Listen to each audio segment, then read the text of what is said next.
So, how many of you have made elderberry syrup? A lot of you. Okay, great. That's good to know. This is going to sound so funny to you, but you know how elderberries are everywhere? Like, you can't even hardly buy elderberries anymore because they're sold out like this. You find elderberry syrups in, like, grocery stores, right? That's only been in the last, 15 years at most. But again, in Europe or other parts of the world, elderberry syrup was sold everywhere. So what's made elderberry syrup so popular? It absolutely works. So elderberry is a broad-spectrum antibiotic. It's broad-spectrum. Honestly, I know. Come on in closer. It's nice to see the rain. We've had beautiful weather here, haven't we? Just gorgeous. I'm sorry for everybody out there getting wet, but it looks like it'll stop soon, and then we'll get a big rainbow. Okay, so elderberry is a broad-spectrum antibiotic, and it works better than flu shots do, because flu shots are kind of nobody really knows what flu bug is coming around, right? And so flu bugs are usually targeted, or flu shots are usually targeted, where elderberry is able to ward off a wide variety of different types of viral infections. For those people who were concerned about COVID, which I think we all needed to have some concern about it, there was a lot of people who were getting sick and a lot of people dying from it. Elderberry would have been a perfect remedy to take every day, just as a tonic, because it's such a powerful antiviral. Anytime the flu season is coming on, it's a great herb to just have and give to your whole family. Are there any counterindications for using elderberry? None. Powerful and effective. The other thing is when you make it into juice or into syrups, it tastes delicious. That's another reason it's gotten so popular. It's not only effective, it really tastes good. It's really easy to walk around with your family and give them a little shot glass of elderberry syrup. It's like, yum, yum, yum. I'll take this all the time. Give me a glass full. And you can drink it like a tonic. You can just take it and you can add it to sparkling water and then just drink it as a nice, aperitif in the afternoon. It's quite delicious and yummy. And it's incredibly available throughout all the temperate regions of the world, or I should say throughout all of European countries and England and the United States. So you know how much elderberry we were driving around, Betty was showing us the beautiful area that she lived in. Of course I was elderberry eccentric. There's another one, there's another one, there's another one. They're just everywhere. Right now, they are in flower. And the flower is a really important food and medicine, right? So as a food, the elderflowers are really delicious. They make a wonderful dessert. I don't know, have any of you ever had elderflower fritters? They're so good, aren't they? Yeah. So you can see look at the smiles of the people. So you go out and you collect the elder blossoms when they're just coming out, which they are now. They're just opening. They're an umbo, so they're like an umbrella. They have a central stalk, and then they have a lot of flowers that come off. They're not a true umbo, but they look like one. And then you just dip that in a really light fritter batter, and you fry them. I know that's not the best food for us, but it's sure darn good. And then you have a little elderberry syrup or elderberry jam that you made the year before, and you serve that. It's like eating the finest tasting lace. It's so flowery and fragrant and delicious. It's really great, actually. And then the medicinal properties of the elderflower, they're a very important diaphoretic, right? So diaphoretics help us to sweat. They open up the pores. They help with elimination through the largest organ of elimination we have. So they're very, very important.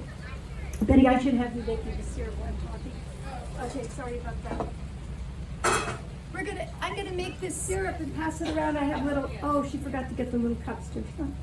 Anyway, I don't know how, I guess you won't be able to try it. Anyway, so I'm gonna just show you what I'm doing here, and then Betty's gonna cook this for us. What if I burn it?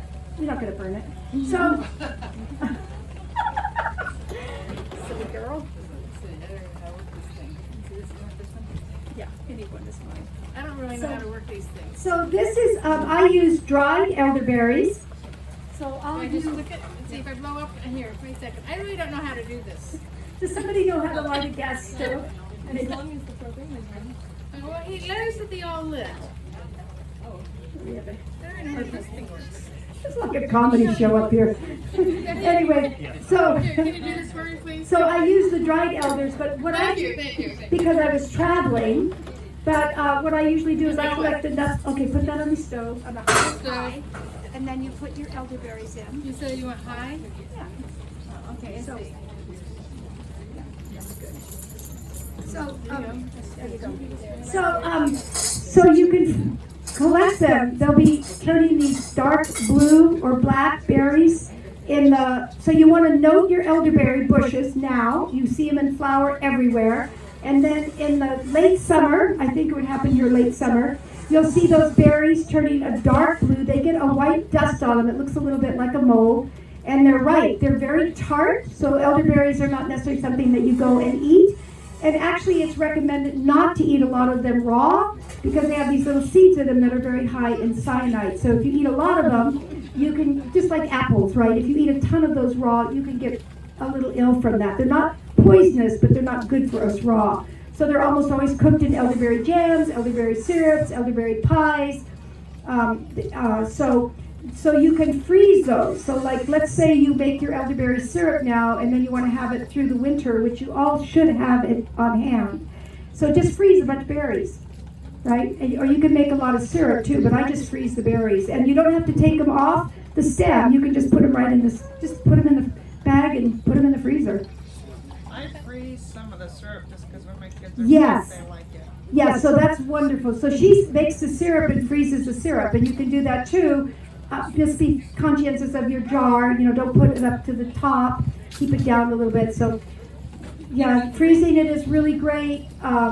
Drying some of the berries is great. Yes. If you freeze the berries, they're really easy to destem. Yes, they're Just very. come right Yeah, off. that's That's the yeah. easiest. Don't destem them. Yeah, first. that's so Freeze good. it first. Yeah, that's the reason that I don't do a lot of cleaning of the off the stems because it takes a bunch of time. I just put them in a freezer bag, stick them in the freezer, and then as you were saying, what's your name again? Deanna was saying that then when you take them out, they come off the stems super easy. It's really easy to clean them. So what I did here at Betty's house the other night, I just took my dried elderberries and I put them in water. I usually say about 2 to 3 ounces of herb. Whatever herb. By the way, this syrup recipe you can use for any herb. Like let's say you've collected wild cherry bark, or you've collected mullein and coltsfoot, and you use comfrey, and you want to make a syrup of those for respiratory problems, or so you can take any herb and make it into a syrup using the same recipe. So what I do is I take about 2 to 3 ounces of herb and I put it in a quart of water. And then I simmer it, that's like a low boil, with the lid slightly ajar. If you keep that lid on, it won't simmer away. You want to concentrate it down to half the amount of liquid. So you end up with about 2 cups of liquid, right? Taking my 4 cups. You can make much more. This is the recipe that I use. So now you have a very concentrated tea. You pour off the herb, which we'll have to do once we have that cooked. This, by the way, I already concentrated this. I took a big jar and because I have to do this class again tomorrow. They have me working really hard here. They forgot that I'm 75, right? You try doing this.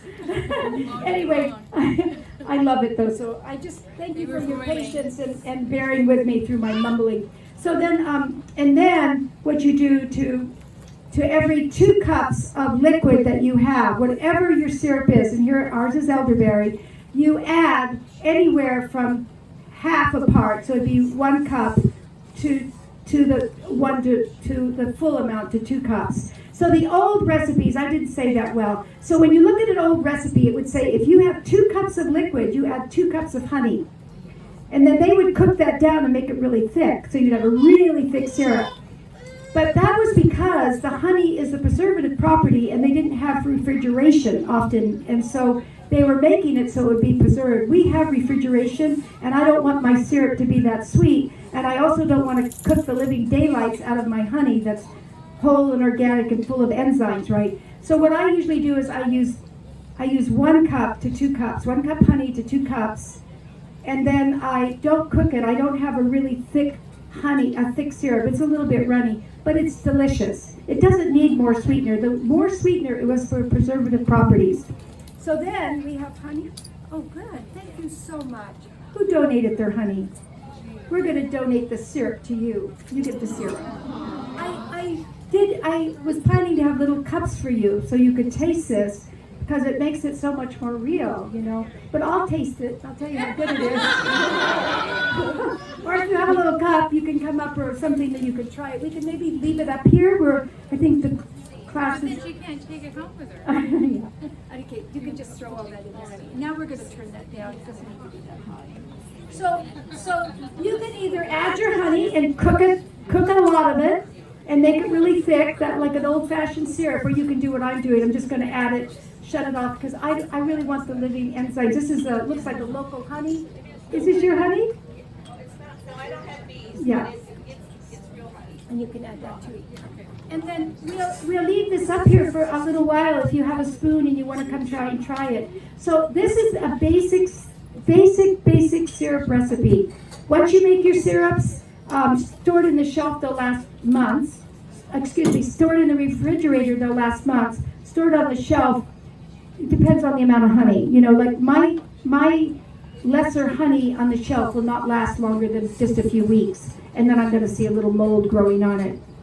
So that's the reason that you saw a lot of honey. I've also had it ferment on me. Oh, so yeah. it has a little zing. Yeah, then you have a little elderberry wine. Did you want this all? Just You so could shut it off, honey. Yeah, it was just to warm it up.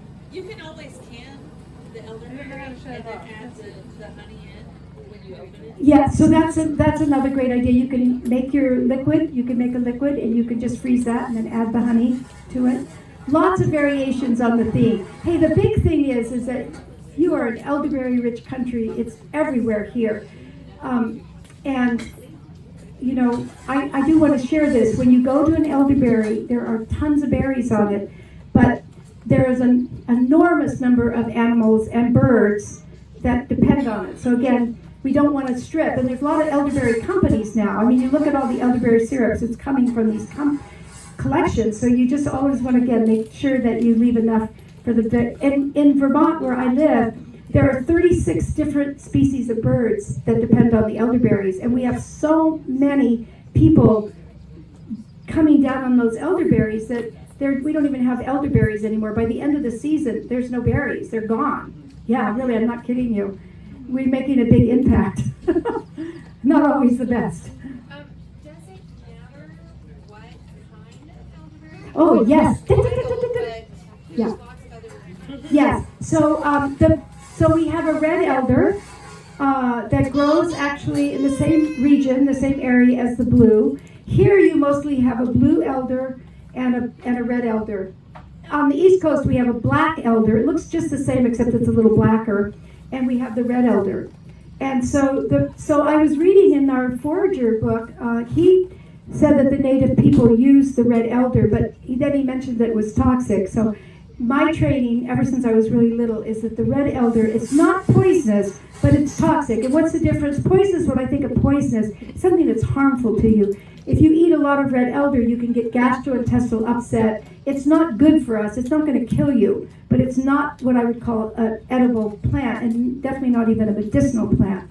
So it's not, when I see it in different books mentioned as though you can maybe use this or not, I would just say it's one of those herbs I would not recommend using, personally, where there's no counterindication with your blue or black elder. The Sambucus nigra, and I'm not sure what your, pardon? Canadensis, Sambucus canadensis, yeah.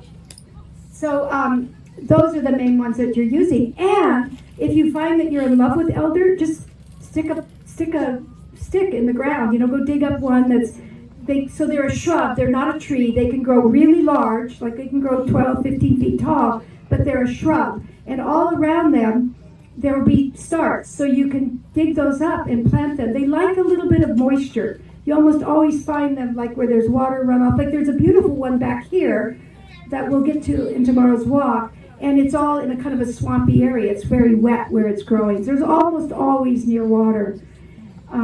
Yeah, elder. They're pretty easy to propagate as well. And well, that's what I was saying, so easy to propagate. And for those of you, I know out on the East Coast, we have a number of farmers who are just growing elder. So elder, when you buy it, when you drive by elder, it's about $60 a pound for the dried. I mean, really. So if any of you want to go out wildcrafting and growing it and making syrups, it's a really, right now it's a nice little market for it. So, okay, I'm going to taste this. See. Let us know how delicious it is. Okay, now I'll take a big spoon. Don't burn my tongue. Then I'll have to put one of my salves on it. My burn salve, which I have here. And then we'll just make a salve. Are you all doing okay? You can get up and leave anytime. It never hurts my feelings. So what is the dosage if somebody's sick? Oh, as much as you. Oh, that's so good. It is so delicious. I wish I could pass it around to all of you. So it's a little sweet because I added all the honey, but so I would like it a little less sweet, but you'll like it because it's very, very sweet, but it's really nice. And it makes me feel better already. So broad spectrum antiviral dosage would be, so if you're using it for medicinal purpose, say you start to feel a flu or cold coming on, you'd want to take like a shot glass, really, because it's a syrup, it's not a tincture, it's not as concentrated. So a little bit in a shot glass, you can mix it with a little sparkling water or tea, take it straight, and then you need to do that several times. Remember, when there's something acute going on, which viral infections, bacterial infections are acute, so you don't want to follow the dosage on the bottle that says 3 times a day. The only time that you pay attention to that is if you're working with a toxic plant. Then by all means, like poke root, for instance, you want to follow the directions because too much can be harmful. But usually you have to take some sufficient amount because, again, these aren't a single constituent drug. These are multi-constituents that are working, some are nutrients, some are mucilaginous, some are tannins, some are alkaloids. They're all doing different things in your body. So you have to mobilize your immune system to have this work. To be aware of new videos like this one, be sure to subscribe to the Preparing for the Time of Trouble channel. For more free videos and downloadable audio podcasts, as well as handouts, go to www.preparingforthetimeoftrouble.com. Topic categories include recordings of live seminar presentations, country living, sustainable gardening, homestead remedies, how to be self-sufficient when the grid goes down, wild edible and medicinal plants, hydrotherapy, and end-time Bible prophecies. To take advantage of these free resources, go to preparingforthetimeoftrouble.com.